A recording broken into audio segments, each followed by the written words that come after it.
Welcome to another episode of Rob Bright's Gen X Pop Culture. And tonight, we're going to talk about one of my favorite Christmas movies, National Lampoons Christmas Vacation. This one is just one of my favorites of all time. I remember seeing it in the theater as a kid back in the 80s when it came out. I even get from my mom holiday ornaments, the Hallmark ornaments from Christmas Vacation that I have a collection of and I keep on the mantle of my fireplace, and it's really cool. I just love this movie. This is a great comedy, a wonderful Christmas movie, and if you haven't seen it, I hope you go out and see it. But let's talk about this. I'm going to talk a little bit about the development and writing of this movie, a little bit about the filming.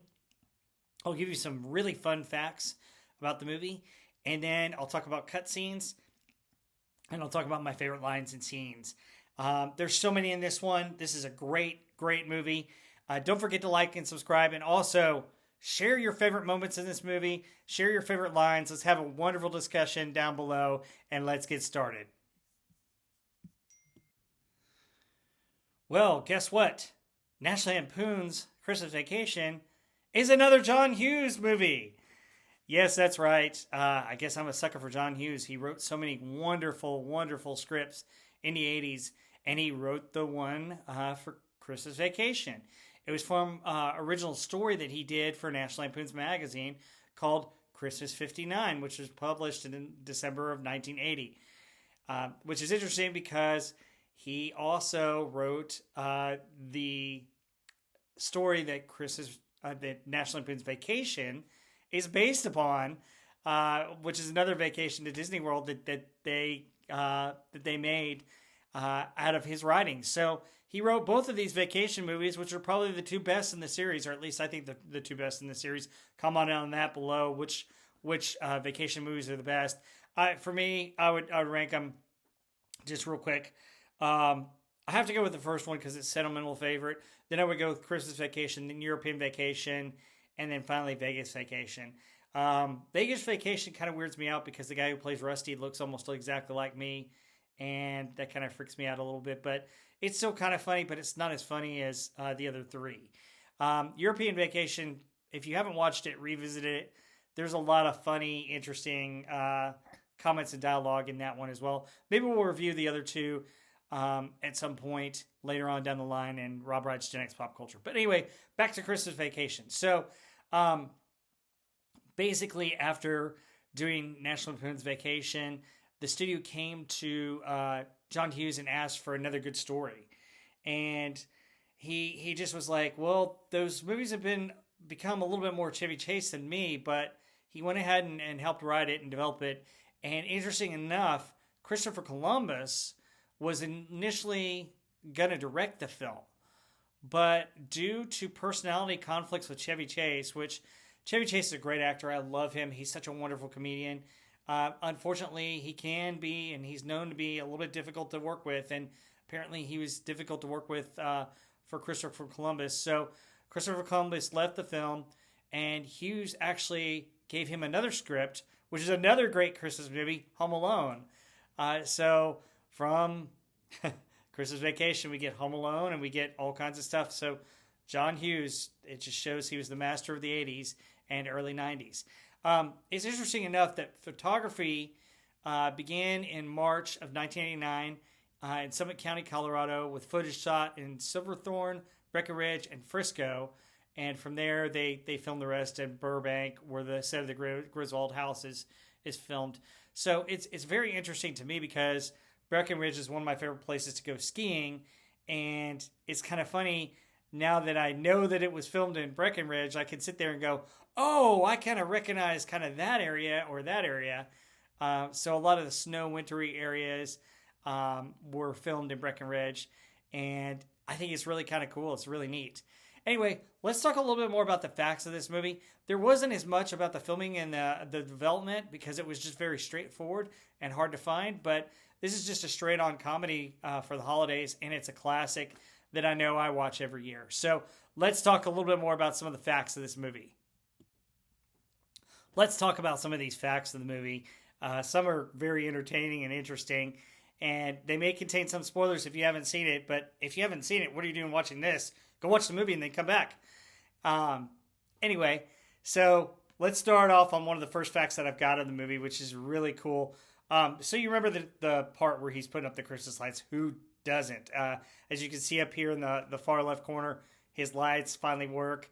But before they work, he gets all frustrated, as I have done many a times, putting up my own lights. And he starts punching away at the Santa and the reindeer. Well, Chevy Chase actually broke his pinky finger while punching Santa Claus.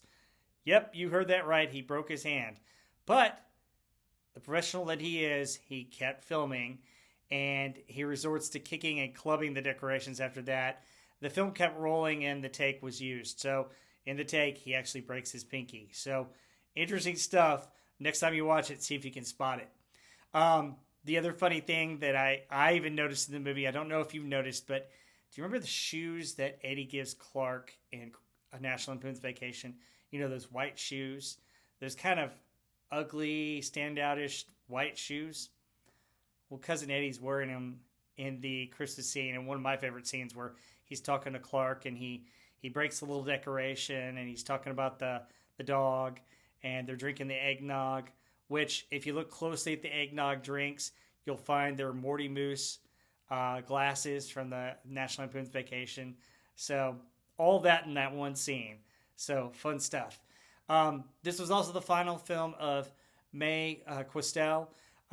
She played the aunt who Pledge of Allegiance and sings the national anthem at the end, which is great. She was also the voice of Betty Boop, which, if you listen carefully to when she's talking, you can hear Betty Boop, which is pretty awesome. So glad that she was in this wonderful film. It was rumored that Clark's rant about his boss, Mr. Shirley, was ad-libbed. However, that's not quite the case. All of it is in the script, every single line. But the interesting thing is that when he's talking about his boss, you see him in the frame, and you see everybody kind of huddled kind of around him, but you see all their backs are to the camera. Well, each of the actors had some of the lines hung around their neck so Chevy Chase could see all the different words so that he wouldn't screw up the whole lines and all that. Because there's so many different adjectives that he used, some very colorful. But it's a funny scene. I love that scene. It's a great scene. But anyway, they're all wearing all the lines from that scene so he could get it right, and they got it in the take. And it's interesting. It's kind of funny. So I find that hilarious that they did that. And I think if you search on YouTube, you hear Beverly Angelo describe it, and she kind of is able to shed some light on who had what lines around their necks. So funny stuff. This is an interesting one. The old Dodge pickup that tailgated Clark and his family in the opening scenes was previously used as Kurt Russell's truck in Overboard and in They Live. Interesting. Kind of cool. Interesting how many movie props that get reused. So another fun scene. This is kind of funny and a little bit dirty. So Beverly D'Angelo improvised the scene where, the cops come in to arrest the Griswolds for the kidnapping at the end, and they tell her to freeze, and she grabs Chevy Chase's crotch. Well, that was improvised, and she later said she did it in one take on the off chance it can make it in the film's final cut, and it did. Kind of hilarious, kind of disgusting, but kind of funny at the same time. The next one that's interesting is, so after Clark Griswold unsuccessfully attempts to demonstrate his handiwork with the house, Christmas lights, to his family, he asks Rusty to help him check all the light bulbs. And one of the funny things that Rusty says, "Oh, hey, look at the time. I've got this to do, that to do." Well, that's actually an old Chevy Chase trademark from his comedy back in Saturday Night Live and other stand-up routines. So kind of funny that Chevy has it done back to him by an up-and-coming comedian. If you didn't know, the guy who plays Rusty this time was in The Big Bang Theory as Leonard. So great comedic timing and all that. The scene where the cat bit the Christmas lights cord, and got electrocuted. Kind of morbid scene, still kind of funny. Was nearly taken out. They thought it was just too awful, but the problem is that the test screening, the studio executives, they wanted it taken out, fearing that it might offend some viewers. But one of the producers begged to leave them in. And after the first test screening, the test audience scored the cat electrocution scene as the #1 favorite scene throughout the entire movie, which is just hilarious. That's a funny scene. Kind of morbid. I love animals, and you never want to see them get hurt. And a real cat was not injured in the filming of the scene. To me, the scene was funny, but what was funnier was when he and Eddie go to take the chair out and leave it by the curb because it's kind of broken because the cat kind of electrocutes through the thing. Cousin Eddie's like, "Well, do you mind if I take this, Clark? I think I can refurbish it." I thought that was funnier than the cat. So, Clark uses 30 words to describe Mr. Shirley in the one scene that I talked about. Interesting, fun stuff. So when the police storm the Griswolds' house, the song "Here Comes Santa Claus," sung by Gene Autry, is playing. And Gene Autry is actually related to Randy Quaid, who plays Cousin Eddie. Kind of interesting. So Ellen reveals when the police come that this is their first kidnapping. However, it technically isn't, since they kidnapped the security guard in National Lampoons Vacation. However, I could say this, that it's Eddie's first kidnapping, because it's the first time, Eddie took credit for that and Clark did the other one. So, interesting. But I digress. Still a funny scene. Clark is about to ask the kids about the first Christmas tree displayed in the White House, and is interrupted by the truck. So, interestingly enough, the White House Christmas tree, also known as the Blue Room Christmas tree, is the official indoor Christmas tree at the residence of the presidents. And it's interesting. They don't know what the first tree was, though. I think it's probably a Douglas fir, because if you go back in the 1800s, that was a popular tree. But I digress. We'll find out. If you know it, let us know. Anyway, it was in the 19th century when the first tree was installed there. So, unlike other vacation films, the Griswolds actually stay home. They don't go anywhere. This is the first time where they don't go anywhere. Although, I could argue that the beginning of the movie really sets the tone, and they are traveling somewhere to go get a Christmas tree. So, I still count that. Obviously, you probably know this one. The woman that Clark fantasizes about in the pool is the same woman in the counter that worked at the lingerie counter that he talked to. So, same girl. I'm not sure, but I think that's the same girl on one of Rusty's posters, but it could be a different girl. Share in the comments if you know what girl was on Rusty's poster that the granddad kind of looks at. So those are some of the facts about this film. Let's talk a little bit about the cutscenes, because they're kind of interesting, but I can see why they were cut. So cutscenes are next. Okay, let's get into some of these cutscenes. Some of these cutscenes actually were on the cable and national TV broadcasts of National Lampoons Christmas Vacation. So there may be one or two that you've actually seen. One of the most famous cutscenes of all were some of the cutscenes in the movie Caddyshack that were only available when they played it on regular television because they needed another extra couple of minutes. The same went with Christmas Vacation. So it's interesting. If you've seen any of these cutscenes, let me know in the comments below and where you've seen them, because I don't think I've ever seen these cutscenes. I've seen pictures, but I've never seen the actual cutscene.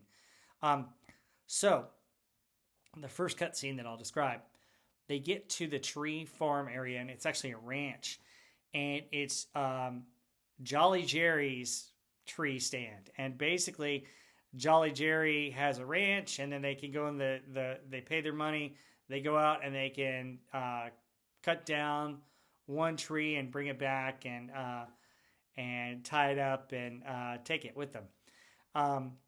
Of course, we see the Griswolds go when they get their tree, and we know that they forget the saw. Well, the scene that's mainly cut that we see is them going back to Jolly Jerry, who's this older guy smoking a cigarette, dressed in a Santa Claus hat and stuff. And basically, they ask for a saw, but the sign when they sign up and pay their money says customers will provide their own saw. So he didn't have a saw, so he gives them a shovel. Thus, we understand why the shovel was used, and you see the tree being dug out. So that kind of explains it, which is kind of cool and kind of interesting. I think the scene is okay being cut out. I don't really need to know that much detail about it because I can get that they either yanked it out of there or dug it up. So still pretty cool, still pretty funny. So the other cut scene was kind of after that when Clark actually sets up the tree. This is to show just how into Christmas Clark was. He has everybody make their own ornaments, and they've got popcorn and string and all this stuff. And you'll see it on the tree. You'll see the popcorn and different strings and different ornaments that they made. That's why you see that on the tree. I'm glad they cut that scene. I don't know that it was really needed. There's another scene that I really want to talk about, which is great. So we all know the famous underwear scene. Can't see the line, can you, Russ? Nope. Which is one of my favorite scenes in the movie. But there's an extended scene where Chevy just kind of goes off and explains it. He said, "Boy, did I get a lot of shopping done. And that funny looking girl was so helpful." And he's basically trying to play it off like he wasn't interested in her, which is far from the case. And Rusty's not buying it. He's like, "She could be a model, Dad. You know, she's hot." And it's basically him fumbling through, trying to fib to him about it, just like he did in National Lampoons Vacation to Rusty with Christy Brinkley when he was swimming with her and got caught. So I'm glad they cut it out because you really didn't need much of an explanation. I thought it was perfect as it was because you get the whole gist of it. I don't think that they needed to go into an extra explanation, so that's why it ended up on the cutting room floor for that. The next one was when he was in the attic, and he finds one or two forgotten presents. Well, in the scene, he finds a bunch more forgotten presents, and you just see what a bad or good hider he is. So he hides it so well that he forgets about it. So he hid some more of those. And in the cut scene, it went back and forth between him watching the old movies and the grandparents shopping. And Clark's parents want to get Rusty a BB gun. Yes, another Christmas movie reference. So they're looking at getting a BB gun, and his dad goes, "Yeah, I had one of these when I was a kid. Rusty needs one." And then his mom kind of talks him out of it and said, "No, kids today are different. They're like that. Hey, I know it'd be good. Let's get him a set of nail cutters because women love well-groomed men nowadays." He gets a manicure set instead of a BB gun, which I think is hilarious. Two more scenes here to wrap up the cut scenes. Like I said, some of them were still in the movie on live television, but there were extended scenes with Aunt Bethany and Uncle Lewis, and they had a couple of other lines, but the most famous of these is that the squirrel actually crawls up Aunt Bethany's dress, which I think is hilarious. And Uncle Lewis says something to the effect that nothing that ever crawled up there actually lives, which is kind of morbid, kind of disgusting. Now I know why it was cut out, but it was changed and cut out, and you had Clark's mom fainting instead of that scene, and then we see the squirrel, and that's just a hilarious scene to begin with, and I love it. But yeah, Aunt Bethany was supposed to have a few more lines and a few more lines from Lewis about that. So thought that was funny, but I see why it got cut, and I'm glad it did because the squirrel scene I think works on its own, especially when it jumps on Chevy's back, which is hilarious. So the final scene I'll talk about, the neighbors, Todd and Margot. So Todd and Margot are in bed. They finally decide to go to bed, and they're talking, and Todd's like, if we don't go to sleep, honey, Santa's not going to come. And they kind of joke about it. And they're lying in bed. And you remember how the Santa Claus and the reindeer took off because of the sewage? It lands. It goes through the glass and lands in their bedroom. And that was supposed to be the final shot of the movie at the end of the credits. But it never happened. But hilarious. Some funny scenes. So have you seen any of these cut scenes? Jolly Jerry, I think, is the main one that I think was shown on TV before. But if you have, let me know in the comments. But a lot of fun, a lot of funny stuff. All right, let's wrap this up with some of my favorite scenes. I've talked a little bit about some of them, but this movie just has so many great lines and funny scenes. But we'll talk about those next. All right, my favorite scenes and favorite lines. Oh my goodness, how can you pick just one? Let's get the discussion started on your favorite scenes and favorite lines below. These are in no particular order. I love this whole movie. There's so many scenes to go with. I guess to start out with, I love the scene where they're driving to go get the Christmas tree. And the first thing, take it, Russ. La la la la la la la. He doesn't sing anything. It's just hilarious. Hey kids, look a deer. With those guys, and then they finally find the tree, and Audrey's frozen stiff. And then they forget the saw, and I just think that's hilarious. That is just a funny scene, and it just reminds me of my Christmases, going to get a tree, and some of the tree stories that we have. And maybe as we get closer to the actual holiday for 2023 coming up next week, a week from today is Christmas Day when I'm filming this, I'll tell you some of those stories. There's some really funny ones with my family going back many generations. So the next scene that I would say is just hilarious, that is referenced above, the sled. Oh my goodness. So they go sledding, and that's actually in Breckenridge. And he uses an oil on the sled that's supposed to make it go faster. And he's going for a record, and boom, he just goes. And that scene is just one of the funniest in the whole movie. I mean, it's just one of my favorite scenes. And he goes through an outhouse. He jumps a couple of things. He goes in between trees, and then finally ends up in the Walmart parking lot. And the funniest part of it is Cousin Eddie. 2 lines from him. First of all, the ending, bingo, but also is, hey, don't put any of that stuff on my heart. The army put in plastic in part of my head. This side of my head, that's all good, but this side, he says he won't wake up and you won't be right, and it'll ruin his part, which is it's just hilarious. And Chevy's response, do you think anybody will notice? Which I think is funny as all get out. The next favorite scene that I have is the one in this picture that you can't see so well. I'm covering it up and probably should. Is a scene where Chevy is Clark Griswold is buying underwear for his wife, and she's selling him, and she goes, can't see the line, can you, Russ?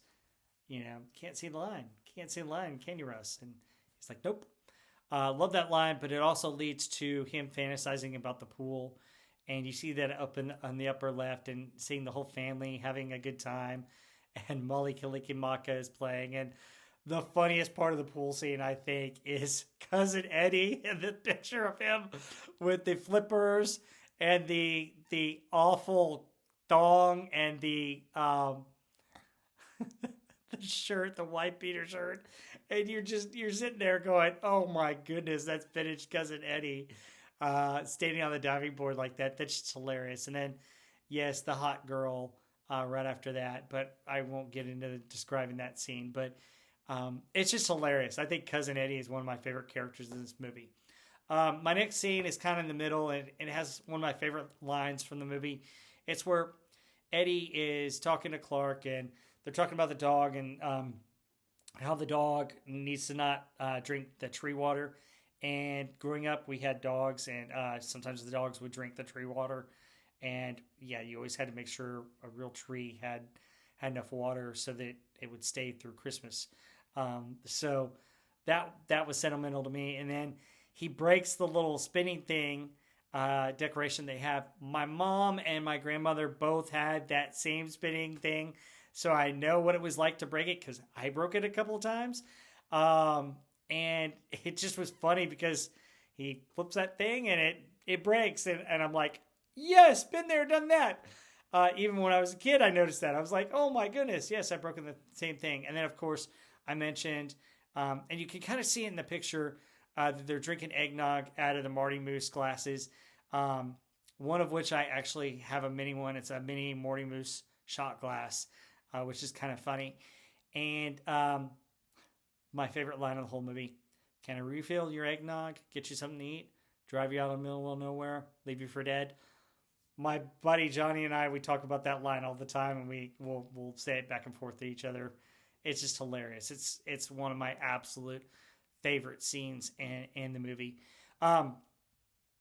My next favorite scene is probably the best part of the movie, the squirrel in the tree. So they discover the squirrel in the tree. They get out of there, and the mom faints. And then Chevy and his dad go in, and what they're going to try to do is catch it and hit it over the head. And he's like, "Where's Eddie? He usually eats these things." And Catherine goes, No, Eddie stopped. They were high in cholesterol, which is just hilarious. Anyway, they go in there. They're looking for the squirrel, and they can't find it. And all of a sudden, the squirrel is on Chevy's back, and they're all freaking out. And it comes in, and the squirrel goes up the stairs, and then the dog comes out and chases it.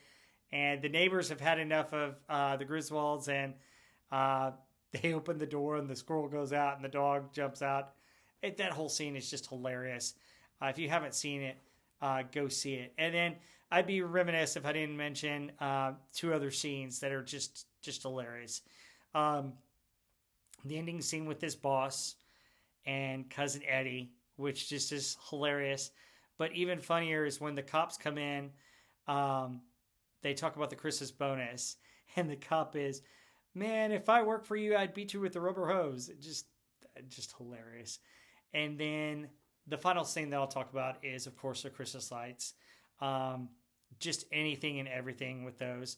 I remember helping my dad and having to do untangle a bunch of big Christmas lights, trying not to break them, and trying to make sure that each one of them worked, and then hanging them up and having them not work, and then redoing the plugging and checking every bulb.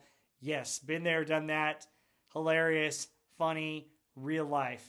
But I think the funniest scene is when he finally gets it, and like he does it, and they finally work, and they're working, and nobody's around. It's like, and Hallelujah's playing, and then they go off, and then Ellen's the one that realizes that she had to trip the circuit breaker in the garage, and finally everybody comes to look at the lights. And the best part of probably the whole movie is Eddie, Catherine show up, and he didn't know they were going to be there, and that's a funny scene. I'd be remiss if I didn't mention one last scene that I know is probably a lot of people's favorite as well. Cousin Eddie emptying the stuff from his RV into the sewer, which is just hilarious. And I'm thankful that I've never actually seen somebody do this in real life, but can you imagine somebody with a beer in their bathrobe, emptying that, wishing everybody Merry Christmas, and explaining that the blank was full? Hilarious. Just absolutely hilarious. Anyway, that's what we have for Christmas Vacation. What are your favorite memories of this movie? What are your favorite scenes? Do you have any favorite lines? Share with them below. Don't forget to like and subscribe, and we'll see you next time on Rob Wright's Gen X Pop Culture.